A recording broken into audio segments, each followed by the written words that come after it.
Hello, good afternoon, and welcome back to another video of SurvivorWise Soup Series. We are here today, we're back at the Hospitality House with Dr. Hoekstra. She is one of our gynecologic oncologists at the West Michigan Cancer Center, Radiation and Surgical Specialties. If you would like to introduce yourself, tell us a couple things about you. Sure, I'm Hoekstra. I grew up here in Kalamazoo, and I've been with the Cancer Center now for about 12 years. And I have never been to the Hospitality House before, so this is a beautiful place, and I'm very impressed with the kitchen and excited to make soup with you today. Wonderful. So we are going to make a pumpkin bisque. It's October, so we figured we would be festive and use what we have plenty of. And today we're actually going to do a pumpkin recipe using canned pumpkin.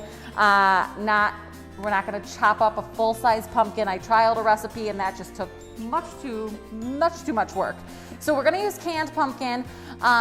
One thing to keep in mind when buying canned pumpkin, there is 100% pure pumpkin. There's also canned pumpkin pie mix, which tends to have a little bit more of the added sugar. So when we're making something like this, we're not making pie. Going for the pumpkin, the 100% pure pumpkin. Okay? All right. All right. So we're going to get started. I have most of the recipe kind of prepped for us, so it should be fairly easy. We're going to start with just melting down 2 tablespoons of butter. So I got our saucepan nice and warm. Okay. And then we're going to add, we have 2 whole onions chopped up here. So it's got a pretty intimidating look when it comes to the onion flavor. It all kind of caramelizes down. Beautiful. So yeah, we'll go ahead and add that. If you want to go ahead and add that to our the butter, pot, the whole thing. The whole bowl, yep. Wonderful. Okay. All right, so we're going to caramelize those. So we're just waiting for these onions to kind of caramelize. We want them to soften up, get a little bit more aromatic, and then we'll add some of the spices to them. I was wondering what's the health benefit difference between that pumpkin and real pumpkin? So typically, and I was curious about this myself, typically we tend to say that fresh produce is healthier than canned. When it comes to pumpkin, actually, there isn't a huge difference. Very good. Raw pumpkin, I feel probably would have a little bit more fiber. But pumpkin in general is a really good source of vitamin A, so the same thing that we're getting from carrots, that's really good for our eye health. Lots of potassium in pumpkin. And then we've got some iron in there too. Okay. So those are the 3 couple of things that really are beneficial about pumpkin. All right. Pumpkin, full-size pumpkins, obviously you get the opportunity to roast pumpkin seeds. When we get the cans, we don't necessarily have that. Right, so, right. But this is much easier. It is much easier. Yes, it is. All right. So for now, we're going to add our spices. So we are using nutmeg, cinnamon, and then this is salt. And then we also have some fresh ginger. So we're going to add all of these at the same time. Okay. If you want to go ahead and do that one, I will do the ginger right into the pot. Okay. Go ahead. Wonderful. And then we'll add the ginger. Oh, it smells so good. So where does the sweetness come from? If this is onions and ginger. I know, it's a little bit more savory, and I will be honest with you, I made this recipe earlier the week to trial it out, and I actually thought it was a little, not bland, but it wasn't as flavorful as I thought it was going to be. So I was kind of playing around with it and trying to add different things. My mom loves Panera's autumn squash soup. Yeah. She was trying to kind of make it taste like that. I was trying to add more savory stuff. So that is a really awesome part of this recipe is you can we're gonna do it as is right now, but you can kind of take it and add whatever you want. If you want a sweeter soup, you could add brown sugar, you could add maple syrup. If you want something a little bit more savory, you could do a little bit more heat, so you could do like cayenne pepper. You could do, we're gonna actually add some Gouda cheese to add some savory to it. Okay. So a couple different options there. All right. So while we're working on that, I'm just gonna take a peek again at my ingredients. So we're gonna add chicken stock next, then we have some water, and we'll add the pumpkin, and then we'll kind of let all that simmer together. Now, do you cook a lot at home? I actually follow the recipes that my children get in the mail with a children's cooking series. Okay. And it really breaks it down step by step, and I love it. It has pictures too. Okay. Which I love also. That is good. Yes. That is good. Have you done like the Home Chef or the Blue Apron, like the mail away kits? Yeah, we did that a couple of times, and that comes with recipes too, which I love. With pictures. Yes, with pictures. I find it hard to replicate their spice packets though, and I think that's the challenge. Okay. Yes. Yes. I know a lot of people love those. Yeah. So, all right. So we're gonna add just a 1/4 cup of the chicken broth to start, and then by doing that, it kind of, when we're doing onions and spices, this with a wooden spoon kind of allows you to get any of those, I want to say burnt bits, but they're not burnt. It helps to deglaze the pot is what they say. Now we've got that a little bit softened. We've got the caramelized or the pot deglazed. We're gonna add 2 cups of water. All right. We're gonna add the pumpkin, and I'm actually gonna have you do that. We're doing the whole can. The whole thing. And how many ounces is this? This is 29. Yes. 29. So you could do like two 15-ounce cans is usually what it comes as. I was lucky enough to just find these big boys. It is harder to find pumpkin in the store this time of year. I do have to say. I imagine. Do you make a lot of pumpkin flavored things at home? My favorite kind of pie is pumpkin pie. It is. Okay. But I leave my mother-in-law to that job because she is really good at it. Okay. And okay. I'm not. Pies can be a little bit intimidating. Yeah. I do not do pies. Perfect. All right, I think that's it. Wonderful. We're gonna turn that up, and then we'll add the remaining chicken broth. So it's 2 cups of chicken broth in total. We add the 1/4 cup there at the beginning, and then 1 cup and 3/4 in the next little section here. And heat stays low. We moved the heat up just a little bit. We want that pumpkin to, it kind of was thick. We want it to kind of thin out, which it will with the liquid. So we're just kind of stirring it all in, getting it all nice and combined.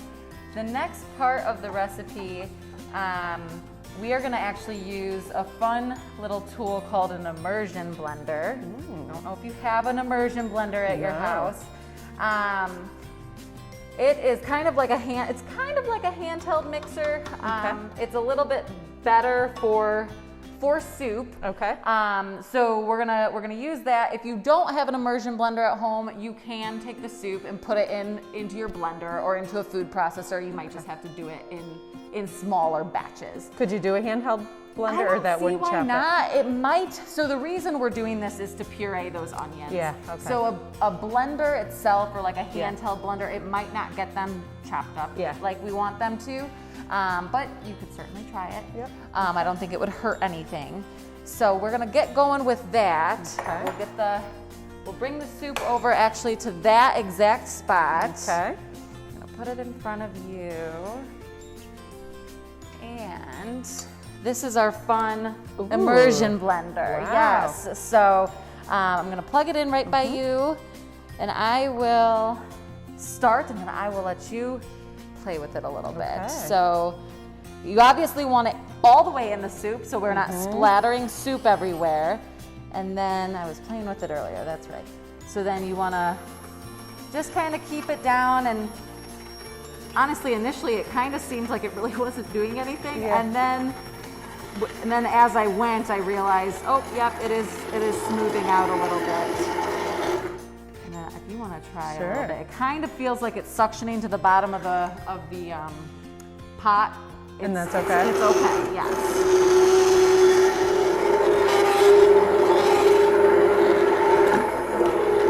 All right, what do you think? It looks pretty pureed to me. Yes, the texture definitely looks different now. It's thicker. It is, it is. With the pureed onion. All right, so we will, and we're gonna put it back on the stove. All right. So put it back on the stove. We'll turn it back up to warm or to low again.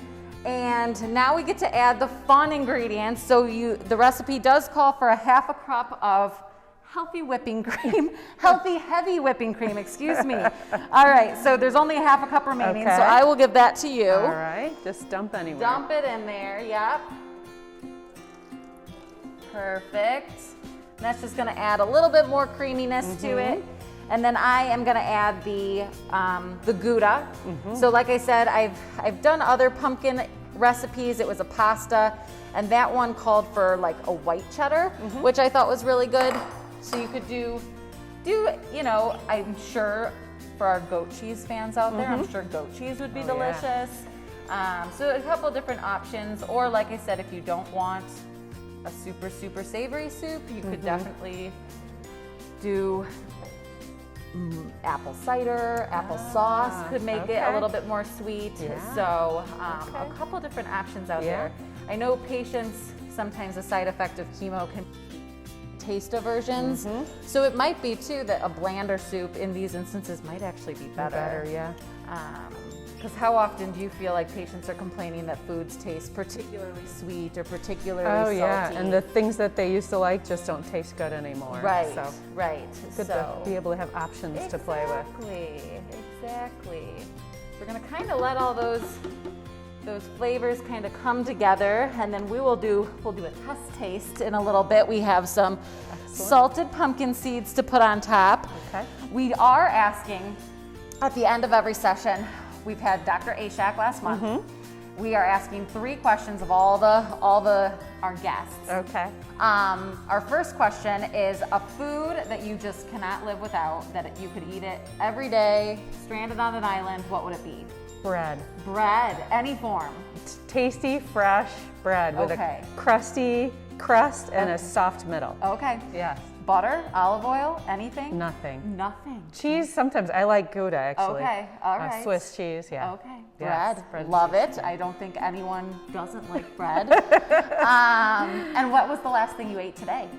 Ooh, what did I have right before I came?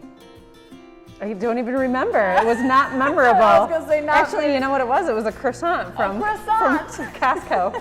More bread. Croissants are delicious. Chocolate croissants or just plain? I don't love chocolate croissants. I just like the bread. The original butter. Yeah. And your absolute least favorite food? You wouldn't order it, you wouldn't make it? I don't think I like pork very much. Okay. Yeah. So some types of meats don't hit me. Yeah. All right. Well, then this was a good recipe to make with you. Yeah, for sure. It's technically not vegetarian. We do have the chicken broth in there. If we have vegetarians out there, you could certainly do a vegetable stock instead. So as we wrap up, we're going to do a taste test here, like I said, but just as a reminder to like and subscribe our YouTube channel, of course, and to thank the Hospitality House again for their space. We love the kitchen here. It's a beautiful space to work in. Thank you for joining us. We will put the recipe in the comments below the video here. And if you have any questions, feel free to comment. All right, so we're gonna garnish, like I said. I just have some salted pumpkin seeds. You could certainly do croutons. You could do some crumbled cheese on top. There's lots of options here. We're gonna be leaving the soup for the residents here at the Hospitality House. So we are leaving it with some bread. So that's obviously another delicious option to add. So we will go ahead and give this a try. Right. Hopefully you enjoy it. Nice and cheesy. It's delicious. Yay! It is very good. Very good. I think we did a great job. And I taste all the ingredients. And that cheese, you can see it. No, I think the cheese adds a nice flavor. What do you think? Because obviously, like I said, the recipe didn't call for cheese. If you were to make it at home, would you go more sweet, more savory? I like it savory like this. I can taste the onions, which do sweeten it up because they're caramelized. Yes, I think we might have found the trick. Cheese might be the way to go. I agree. So as we wrap up, next month is November. For the hunters out there, I am going to attempt, and I say attempt, like a venison chili, venison stew of sorts. So keep an eye out for that. That is coming. Like and subscribe like I already mentioned, and we will see you next month. Thank you again, Dr. Hoekstra. You're welcome. Goodbye.